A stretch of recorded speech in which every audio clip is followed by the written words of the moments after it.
E aí, pessoal, vamos analisar esporte comigo? E no vídeo de hoje, a gente vai falar um pouco sobre esse jogo, que é o jogo do campeonato, o jogo da temporada no Brasil, Palmeiras e Flamengo, Flamengo e Palmeiras, que vai ser decisivo, talvez, para o Campeonato Brasileiro de 2025, jogo que vai acontecer no Maracanã, no próximo domingo, dia 19. E vamos falar um pouco sobre algumas coisas aqui, o momento dos dois clubes, o que a gente pode esperar um pouco sobre essa partida. E antes de mais nada, eu quero pedir para você ativar o sininho, se inscrever no canal, deixar o seu like, compartilhar com os amigos e comentar, para ter essa interação, para a gente poder conseguir aí crescer cada vez mais. E desde já agradeço por todo o apoio, por todo o carinho que eu venho recebendo nesse momento. E a gente vai começar a falar um pouco sobre após a vinheta.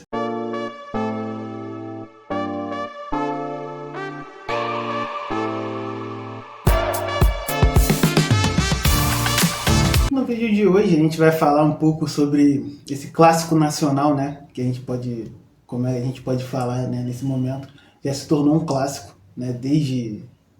Vamos colocar aí desde 2019, 2018, são confrontos muito tensos, confrontos que decidem campeonatos, confrontos de grande rivalidade, de provocações entre Flamengo e Palmeiras.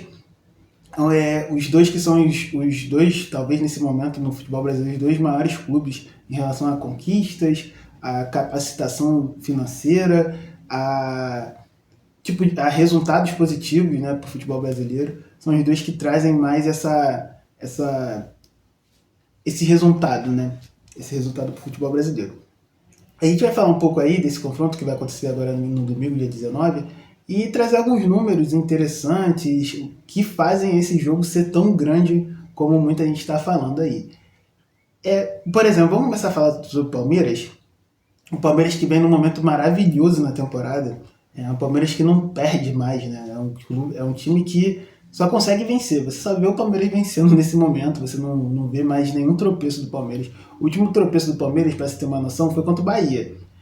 Assim, não é que faz muito tempo esse tropeço, não. Vamos colocar aí que vai fazer 4 semanas agora, né? Do último tropeço do Palmeiras contra o Bahia, um jogo lá em Salvador. Teve até a polêmica sobre o gramado.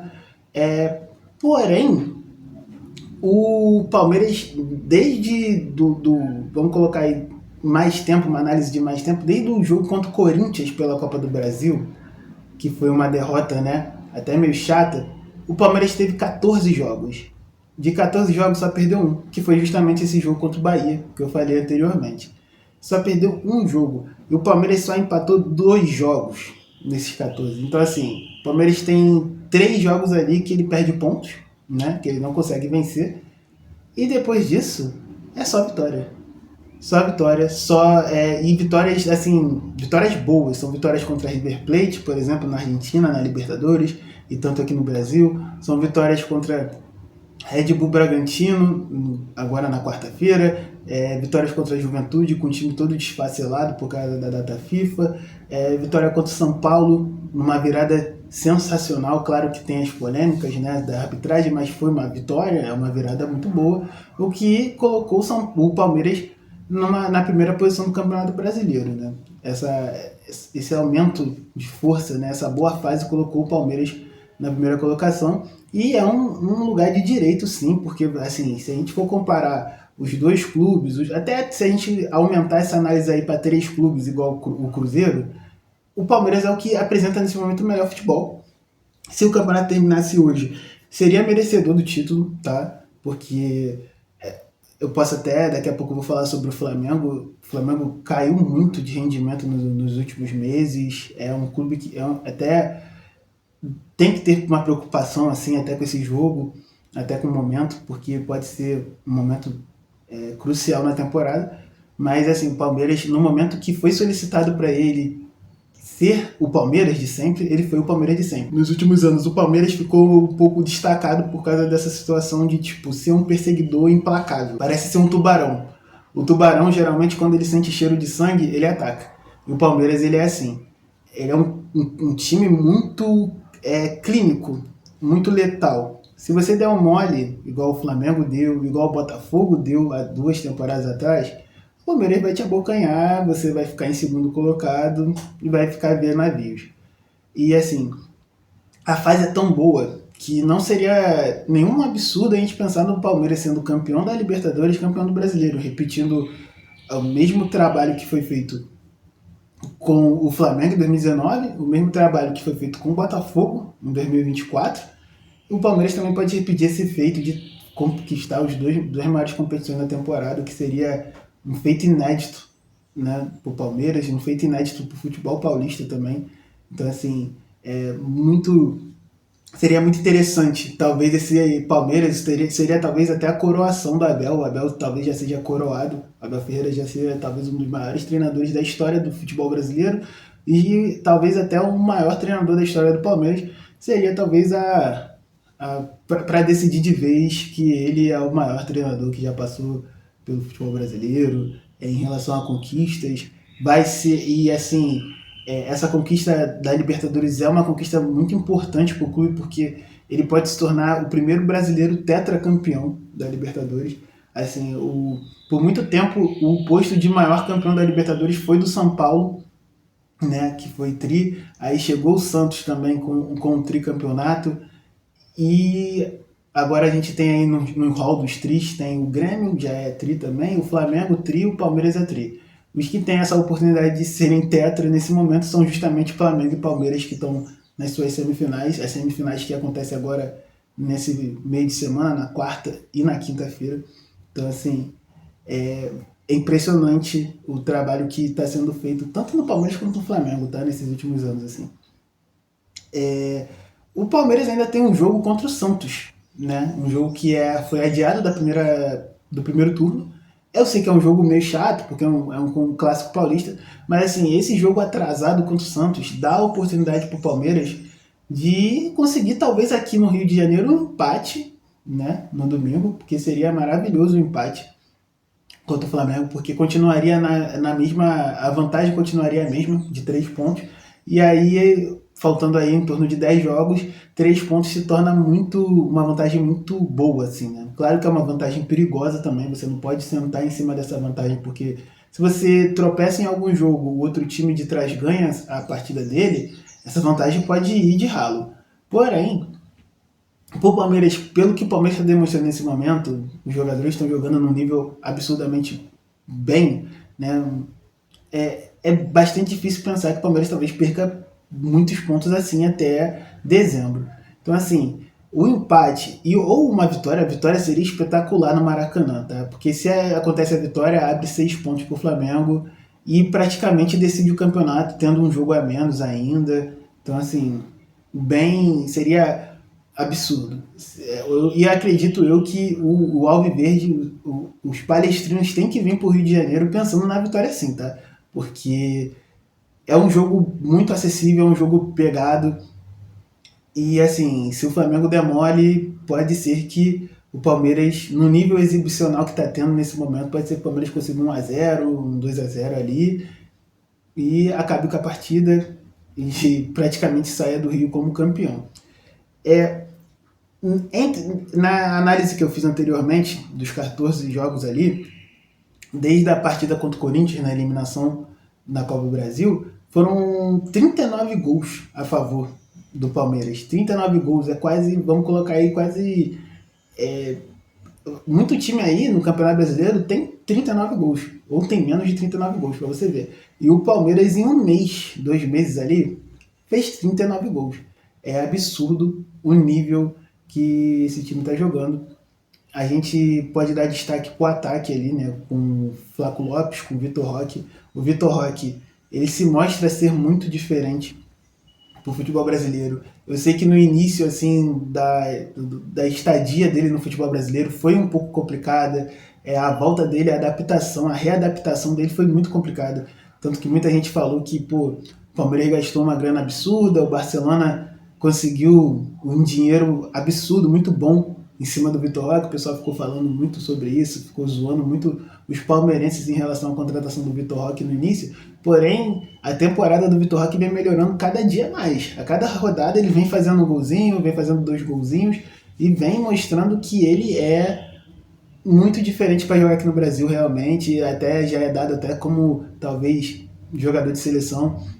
Talvez seja um cara até que a gente tem que ver aí, tá fazendo um sprint final para ir para uma Copa do Mundo de 2026. A seleção não tem um centroavante fixo e talvez ele seja esse cara aí que pode aparecer. O Flamengo, ele vem passando talvez pelo seu pior momento, ou não o pior, mas o instável, né? O mais instável da temporada. É um Flamengo que no início da temporada se mostrava ser dominante nos seus jogos. Era um time que não dava muito espaço, não dava muita oportunidade para os seus adversários. Sempre, assim, tinha alguns momentos que errava, que, tipo assim, falhava em alguns momentos o time do Flamengo, mas assim, nem esse nível de erro, né? Os erros diminuíram bastante, né? Entre ano passado e esse ano com o Felipe Luiz. Só que o Flamengo teve as suas contratações, as contratações elas precisam se adaptar, né, ao futebol brasileiro. A gente está vendo aí talvez o Samuel Lino, que é a maior contratação da história do rubro-negro, sofrendo um pouco com essa adaptação, mais ou menos o que a gente falava muito sobre o Vitor Roque há pouco tempo atrás. Né? O Vitor Roque veio da Espanha, sofreu um pouco com essa readaptação, para ele até ele se adaptar ao futebol brasileiro, demorou ali uns 4 meses, né, se a gente puder falar assim. O Samuel Lino chegou faz 2 meses aí, 1 mês e meio. Então, assim, eu sei que a torcida pede muito dele, por ele ser a maior contratação, a mais cara da história, porém, ainda tem essa questão da adaptação. E para jogadores que chegam, assim, em meio de temporada no Brasil, em final de temporada na Europa, é sempre mais complicado, realmente. E, geralmente, eles começam a se adaptar, a jogar um futebol melhor a partir da temporada que vem. Só que o futebol brasileiro ele é implacável. Né? E o Flamengo ele é implacável. Ele disputa competições, ele luta por títulos internacionais e como a temporada, o calendário ele é diferente em relação à Europa, aqui na América do Sul, tem essa dificuldade para alguns jogadores. Se você quiser contratar jogadores de fora, tem essa dificuldade para eles. Então, assim, talvez o Flamengo também sofre um pouco com esse momento de adaptação dos seus melhores jogadores, dos seus principais jogadores, das suas principais contratações. A gente tem também o Carrascal. O Carrascal vem se demonstrando ser um ótimo jogador, um ótimo backup, né, para esse time. Porém, é um cara que veio da Rússia e faz um tempo que não joga aqui na América do Sul, nunca jogou no futebol brasileiro, por exemplo. Então, assim, né, tem o Emerson Royal também, lateral, que é outro jogador que está começando a se adaptar novamente ao futebol brasileiro, já tinha jogado no Atlético Mineiro aqui no Brasil, porém é um cara que está se adaptando aos poucos e tal. Então, assim, é preciso tomar cuidado um pouco na análise. Porém, né, o que a gente pode dizer aqui é que antes da data FIFA, o Flamengo passava pelo pior momento da temporada disparado. Perdeu para o Bahia, não conseguiu vencer alguns jogos que eram importantes, até o confronto direto contra o Cruzeiro, que seria muito importante vencer, não conseguiu vencer. E assim, eu cravo que se esse jogo contra o Palmeiras fosse antes da data FIFA, antes dessa parada para o jogo das seleções, o Palmeiras venceria esse jogo tranquilamente, tá? Porque o Flamengo estava um pouco perdido, não conseguia jogar seu futebol. E, assim, eu acho que o Palmeiras era favoritaço. Mas, assim, com a data FIFA, o trunfo do Felipe Luiz foi que nenhum dos seus jogadores foram convocados. Né? O Arrascaeta, que geralmente é convocado por Uruguai, acabou não sendo convocado nessa janela. Samuel Lino, que foi convocado na última, em setembro, não foi convocado para essa de outubro. Então, assim, o Felipe Luiz conseguiu ter o elenco completo. Teve também a recuperação de alguns jogadores super importantes, como o Eric Pulgar, um jogador importantíssimo chileno, jogando ali no meio campo, tendo esse combate. Talvez fosse até uma das coisas, um dos jogadores mais importantes do Flamengo, até a lesão dele, né, nessa temporada. E, assim, o Flamengo precisa muito dele nesse momento. Então, assim, também teve a volta de Saul, outros jogadores muito importantes ali que estão se recuperando fisicamente, o De La Cruz. Então, assim, nesse momento, eu acho que é 50-50 realmente, até pelo fator de casa. O Flamengo joga no Maracanã, o Flamengo é mais forte no Maracanã, historicamente. E, historicamente, nos últimos tempos, os confrontos contra o Palmeiras estão dando Flamengo, né? Geralmente no Maracanã. Até em São Paulo, o retrospecto pro Flamengo é bom. O Flamengo, nesses últimos tempos, dificilmente perde pro Palmeiras no Palestra Itália. Claro que perdeu o confronto do ano passado pela Copa do Brasil, mas assim acabou saindo como vencedor, né? Porque conseguiu no agregado passar de fase. Então assim, é um confronto muito igualado nesse momento, acredito eu. Não tem um favorito e o Flamengo ele demonstrou que voltou bem da data FIFA, vencendo o Botafogo por 3-0 no, no meio de semana. Era até um jogo super importante porque assim, era uma rodada importante porque o Palmeiras talvez tinha um confronto mais tranquilo, que era contra o RB Bragantino, um confronto que o Palmeiras vence até bem 5-1.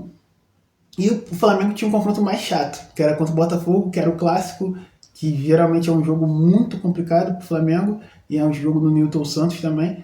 E o Flamengo passou o carro, tipo, até de uma forma até tranquila, conseguiu controlar o jogo de uma forma tranquila, um jogo que poderia ficar meio descontrolado ali pro rubro-negro, foi de boa e vem confiante para esse jogo de domingo aí, porque assim, o Flamengo é o que precisa da vitória. Se o Palmeiras conseguir se agarrar no empate, perfeito. Mas o Flamengo não tem essa questão do empate, ele precisa muito da vitória, precisa vencer de qualquer forma. Se for 0-0, vai ser de bom agrado para o Flamengo, porque como ainda. O Flamengo também tem um jogo a menos, tá? Igual o Palmeiras. Os dois têm um jogo a menos ali. O jogo do Flamengo a menos é contra o Sport, né? Que vai ser em novembro, se eu não estou enganado. Porém, se o Flamengo perde esse jogo ou empata, a vantagem é muito grande pro Palmeiras e não pode acontecer essa vantagem. Mesmo o Flamengo vencendo essa partida, para ter noção, né? Mesmo o Flamengo vencendo essa partida contra o Palmeiras, ele continua em segundo lugar. Ele vai empatar em números, em pontos, né? Em 61 pontos. Só que o Palmeiras tem mais vitória que o Flamengo, que é o confronto direto, que é o critério de desempate, né? No momento do Campeonato Brasileiro. Então, assim, precisa vencer de qualquer forma no Rio de Janeiro e é um momento para vencer, é um momento para mostrar força e voltar a ter confiança, até porque agora tem semifinal de Libertadores, tem uma possível final de Libertadores talvez contra o próprio Palmeiras e assim, voltar a ter confiança num momento muito difícil da temporada. Mas e aí, o que você acha desse jogo, do confronto, do clássico historicamente? Você, flamenguista ou palmeirense, o que vocês acham desse embate, o que pode vir a ter, o que esperar, quem vai ser o campeão brasileiro no final do ano? A sua opinião é muito importante no meu canal. Muito obrigado por estar até aqui, muito obrigado pelo todo o apoio que vem me dando. Deixe o like, compartilhe com os amigos, se inscreva no canal, ative o sininho para mais e até já!